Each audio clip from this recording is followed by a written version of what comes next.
And most people don't realize that we have 10 trillion cells in our body. And I know that sounds like a lot, but the important point to consider is that we have 60 trillion bacteria in our intestine.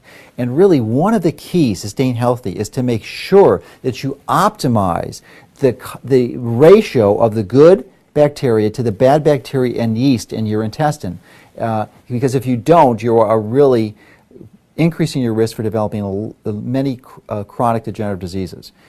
So let's talk about some of the things that you can do. One of the ones is that you want to stay away from sugars and processed foods and foods that break down quickly to sugars, because what that will do, it will serve as fertilizer for the bad bacteria and the yeast. And once those get out of control, it becomes very difficult to reverse that. So conversely, you want to replace those sugars and highly processed foods with more vegetable fibers and water-soluble fibers, because those are fertilizer for the good bacteria, and that will help to optimize it. And the reason you want more good bacteria than bad is somewhat obvious. These good bacteria, actually, they're waste products. They produce waste products that are very important for our own nutrition. It's sort of a symbiotic relationship. They produce things like vitamin K2, which has an amazing influence on our health and bone density, and a variety of other elements that are really essential for optimizing our health. So that is key. So so adjusting your food, making sure your diet is optimized. One of the other things you can do is to make sure you have plenty intake of fermented foods. And fermented foods are common in many traditional cultures, things like kimchi and sauerkraut and natto. However, most of us are not going to be consuming these regularly, so many people rely on things like yogurt. And I want to tell you that commercial yogurts are something that you typically want to avoid for a number of reasons. So the primary one, of course, is that they're, and this would also be true for kefir, but the primary one is that they're made from pasteurized milk. And if you know from reading my site, you really do want to avoid pasteurized milk for a wide variety of reasons.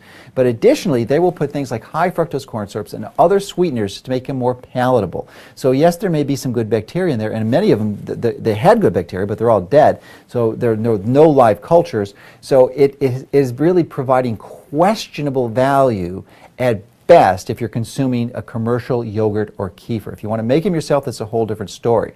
So that is an element that is really not going to be a useful strategy for most of you.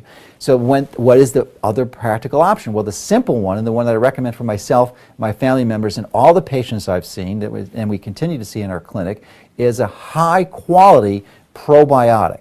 And what do I mean by high quality? Well, let me give you some characteristics of a company that produces a high quality probiotic so that you'll be able to make a wise selection when you're at the health food store or you're online choosing this. One of the key things are to make sure, and this is not only true for probiotics, but it's true for all your supplements. Make sure that your supplements do not have magnesium stearate or titanium dioxide. Magnesium stearate is a flow agent. It's used to help the materials go into the capsule of the tablet, but it has no benefit for you. In fact, it has a huge disadvantage because it will actually promote the growth of a biofilm in your intestine, and this biofilm forms a layer between the food and the supplementation you're taking and your intestine, and it actually limits absorption. So it'll cause lots of problems for you. So no magnesium stearate, no titanium dioxide. That is one key thing.